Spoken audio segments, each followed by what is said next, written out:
எல்லா புகழும் என் அப்பன் முருகனுக்கே. குன்று இருக்கும் இடமெல்லாம் என் அப்பன் குமரன் இருக்கும் இடம். வெற்றி வேலாயுத சுவாமிக்கு அரோகரா சொல்லிக்கிட்டே நம்ம கோயிலுக்குள்ளே போகலாம்.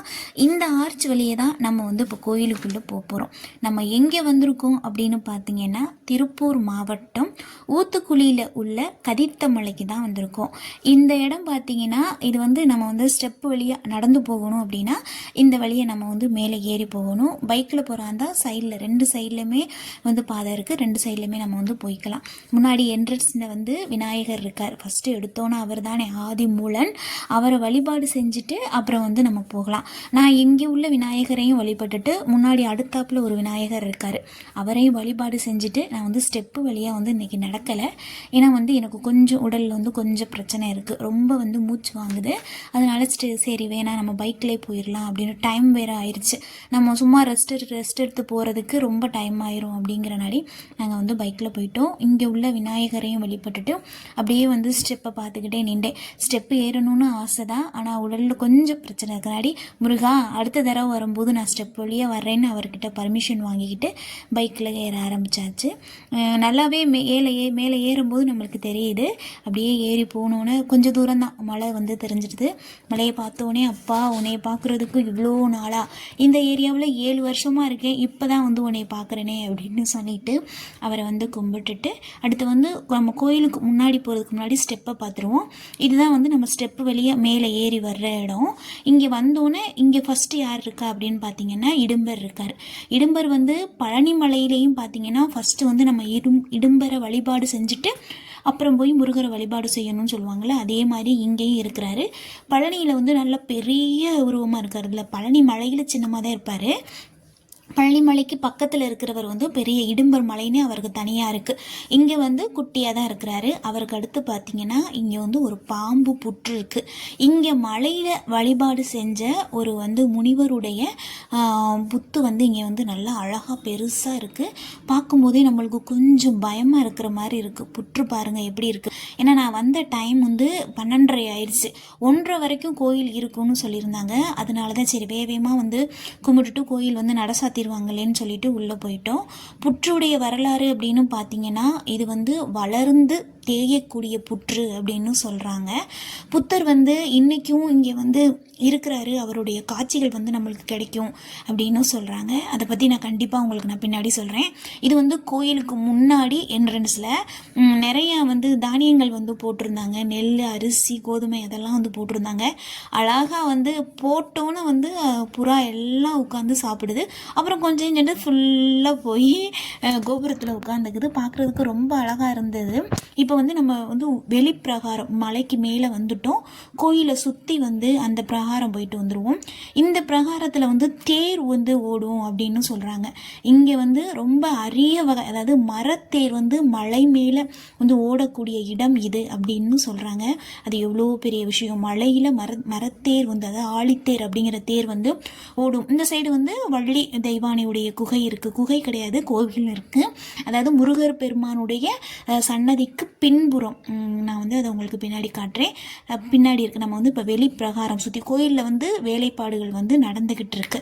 நம்ம முன்னாடி போய் இப்போ முருகரை வழிபாடு செஞ்சுட்டு அப்புறம் வருவோம். பார்த்தீங்கன்னா எவ்வளோ அழகாக உட்காந்து நின்று சாப்பிட்றாங்கன்னு. கொஞ்ச நேரத்தில் எல்லாரும் பறந்து போயிட்டாங்க.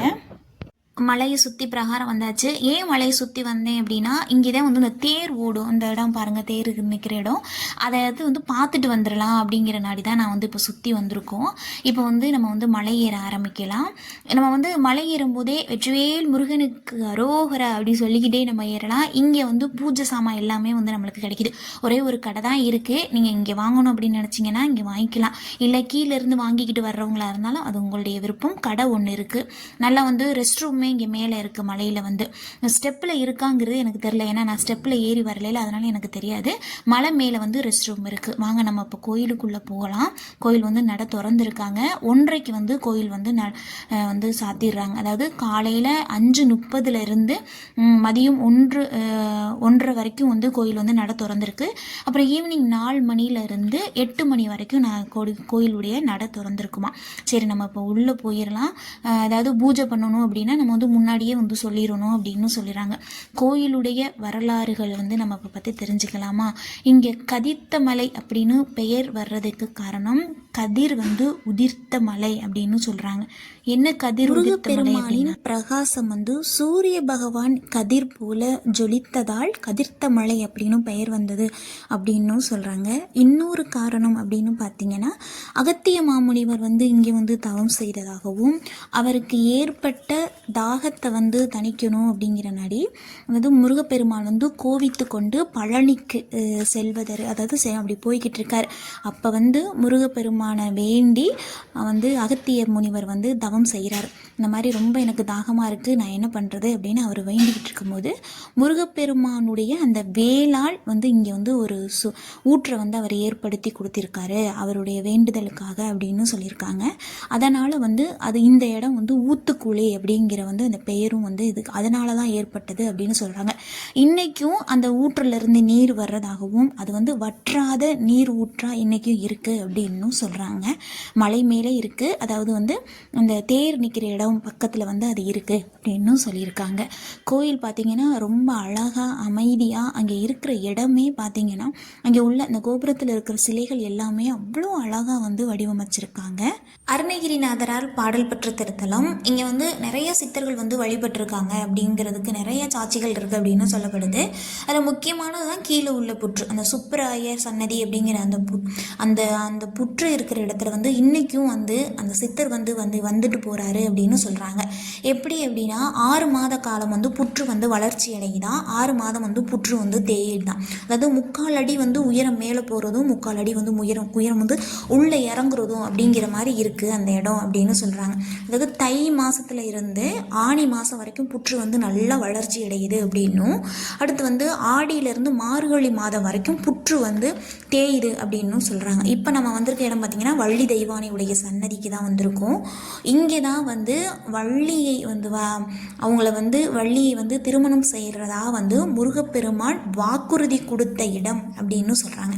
அதனால் திருமணத்தடை உள்ளவங்க இங்கே வந்து முருகப்பெருமானை வேண்டிக்கினா கண்டிப்பாக அவர் வாக்குறுதி கொடுப்பாரு அப்படின்னு சொல்லப்படுது. அதாவது 90 நாட்களுக்குள் வந்து அந்த திருமணத்தடை வந்து போக்கிடுவார் அப்படின்னு சொல்கிறாங்க. ஜாதகம் அப்புறம் அந்த வெத்தலைப்பாக்கு பழம் இதெல்லாம் வச்சு இங்கே வந்து வழிபடணும் அப்படின்னு சொல்கிறாங்க. மெயினாக வந்து ஜாதகத்தை வந்து சொல்கிறாங்க. இங்கே வந்து வள்ளி தெய்வானை அம்மனுடைய குகை. நம்ம வந்து கோயில் வந்து வள்ளி தெய்வானை வந்து ஃபஸ்ட்டு பிரகாரம் சுற்றி வந்துடுவோம். எப்போதுமே கோயிலுக்கு போகும்போது நம்ம வந்து பிரகாரத்தை சுற்றி வந்து அப்புறம் உள்ளே போகணும் அப்படின்னு சொல்லுவாங்க. இது எத்தனை பேர் வழக்கத்தில் வச்சுருக்கீங்க அப்படின்னு தெரியல. முடிஞ்ச வரைக்கும் நம்ம வெளியில் ஒரு பிரகாரம் சுற்றிட்டு அப்புறம் போய் வள்ளி தெய்வானையை வந்து பார்த்துட்டு வரலாம். ரொம்ப அழகாக இருக்காங்க.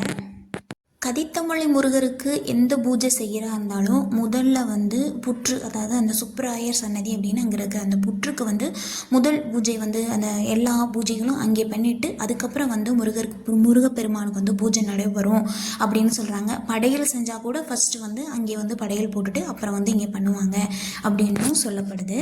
கோயிலுடைய மற்றொரு சிறப்புன்னு பார்த்திங்கன்னா ஆசியாவிலேயே இங்கே தான் முதல் முறையாக வந்து கோயிலுக்கு மலை மேலே வந்து ஆழித்தேர், அதாவது மரத்தேர், அந்த தேர் வந்து ஓடுது அப்படின்னு சொல்கிறாங்க. ஏன்னா நம்ம எல்லா கோயில்லையும் பார்த்திங்கன்னா மலை மேலே வந்து தங்கத்தேர் ஓடி தான் பார்த்துருக்கோம். இங்கே தான் வந்து மரத்தேர் ஓடுது அப்படின்னு சொல்கிறாங்க. அதாவது ஒவ்வொரு ஆண்டும் தைப்பூசத்தன்னைக்கு, அதாவது ஊத்துக்குழியிலேருந்து புறப்பட்டு வள்ளி தெய்வானையோடு புறப்பட்டு அப்படியே சுற்றி வருவாங்களாம். 3ஆவது நாள் வந்து தைப்பூரத்தன்னைக்கு மலை மேலே வந்து பாலமுகுந்தனா வந்து மலை மேலே சுற்றி வருவாராம். பார்க்குறதுக்கும் அவ்வளோ அழகாக இருக்கும் அப்படிங்கிறாங்க. ஆமாங்க, அது வந்து ஒரு பெரிய அதிசயம் தானே. நம்ம வந்து தங்கத்தேர் தானே பார்த்துருக்கோம் கோயில் மலை மேலே, இங்கே வந்து மரத்தேர் ஓடுது அப்படின்னா அது வந்து ஒரு பெரிய அதிசயம்தான். வாய்ப்பு இருக்கிறவங்க கண்டிப்பாக வந்து தேரோட்டத்தில் வந்து நம்ம எல்லாரும் கலந்துக்கலாம். ஒரு அதிகமாக கூட்டம் இருக்கும் அப்படின்னு சொல்கிறாங்க. கிட்டத்தட்ட 1.5 லட்சத்துக்கு மேலே வந்து மலையில் வந்து இருப்பாங்க அப்படின்னு சொல்கிறாங்க. அது வந்து ரொம்ப சிறப்பு தான். முருகர் வந்து நம்மளுக்கு வாய்ப்பு கொடுக்குறாரான்னு நம்ம பார்க்கலாம். இவ்வளோ நேரம் என்னுடைய வீடியோவை பொறுமையாக பார்த்தவங்க எல்லாருக்கும் ரொம்ப நன்றி. தவறு செஞ்சுருந்தா மன்னிச்சுக்குங்க. தவறு எதுவும் செய்யாமல் இருக்கணும்னா நல்லா விசாரித்து தான் சொல்லியிருக்கேன். அப்படி இருந்தும் ஏதாவது எங்கேயாவது ஒரு மிஸ்டேக் இருந்தால் மன்னிச்சுக்குங்க. வெற்றிவேல் முருகனுக்கு அரோகரா. நம்மளுடைய சேனலை சப்ஸ்கிரைப் பண்ணிக்கிங்க. நன்றி, வணக்கம்.